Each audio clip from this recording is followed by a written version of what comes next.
एक बात है, अच्छा फैसल भाई आपसे मैं पूछना चाहूँगा कि ये जो जानवरों को एम्बुलेंस और ये डॉक्टर्स का जो अखराजात होते हैं वो कैसे पूरे होते हैं?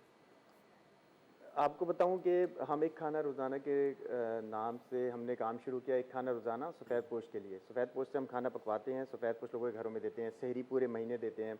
मैं चाहता हूं कि एक रमज़ान से 2 रमज़ान में गैप नहीं आए, टेम्पो नहीं टूटे, हम रोज़ाना खाना खिलाएं। इसी से रिलेटेड जब मैंने एनिमल्स को खाना वगैरह जब मैं दे रहा था, तो इसमें डॉटर्स का नाम जो है वो इसलिए ले रहा हूँ कि 98% जो है ना वो डॉटर्स, जो लड़कियां, फीमेल्स, गर्ल्स जो हैं, ये इसमें पड़ी हुई हैं, ये इनकी हेल्प करती हैं। इतना रुझान लोगों में नहीं है जितने लड़कियों में है। ये हमें डोनेट करती हैं और इससे हमारा काम अच्छा चलता है, क्योंकि डोनेशंस पे ही चलता है। डोनेशंस में ही चलता है और पूरा एक ग्रुप होता है। जो ग्रुप में हमने एक मैसेज कर दिया तो कोई भी कहीं भी हमें कोई रुकावट नहीं आती है ट्रीटमेंट में या खाने में। आप उस दिन मुझे कह रहे थे कि अगर इस मुल्क में बेटियां नहीं हो तो ये जानवर सारे ही मर जाए, और ये इन्होंने मुझसे कहा क्योंकि उस वक्त बहुत ज़्यादा ऑफ कोर्स इमोशनल था। आप कोई भी काम करते हैं आप उसके बारे में इमोशनल हो, तो मैंने ये बात जब इनसे सुनी मैंने कहा बिल्कुल सही कह रहे हैं।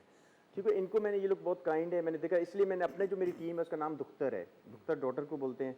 तो दुख्तर के नाम से जब मैंने, अब ये रिलेटेड दुख्तर से ही ये वन मैन एम्बुलेंस रिलेटेड है, क्योंकि जो जानवर की तकलीफ और ये नहीं एहसास नहीं करेगा वो इंसान की कैसे एहसास करेगा। बिल्कुल सही, ये मुझे समझ नहीं आती। बिल्कुल सही कह रहे हैं। अच्छा, इन जानवरों के अलावा भी तो हमारे मुल्क में और शहर में और किस्म के जानवर हैं, उन्हें कैसे हैंडल करते हैं? जो इंसानों की शक्ल में। और क्या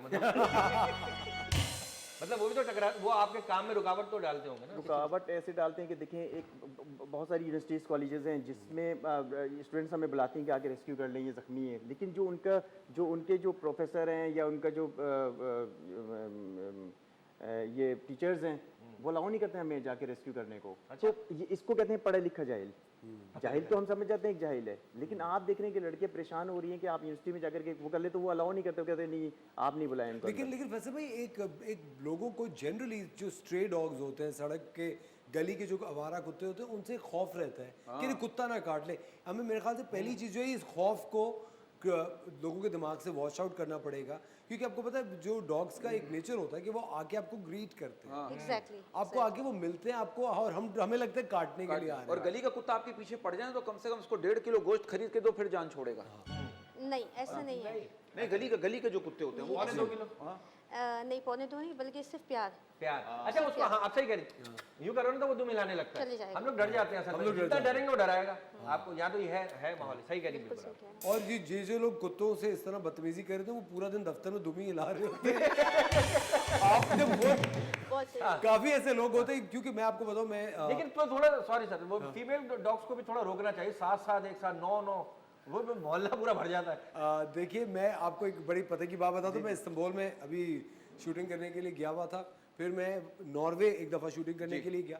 ये 2 ममालिक हैं, यूरोपियन ममालिक हैं, और खैर ये जो इस्तांबुल है वहाँ पे मैंने देखा जगह जगह हर कोने में एक सड़क पे 5 जगह उन्होंने छोटी छोटी बर्तन रखे हुए जिसमें कुत्ते बिल्लियों का खाना है। फिर आप थोड़ा सा आगे जाएंगे फिर रखा हुआ है। और कौन लोग करते हैं? शहरी, वो शहरी करते हैं, और वो जहाँ से भी कोई कुत्ते बिल्लियाँ गुजर रहे होते हैं। वहाँ भी आवारा कुत्ते हैं इस तरह? अरे लेकिन सर आप यहाँ नहीं रख सकते, अगर यहाँ रखेंगे नशे ही खा जाएंगे।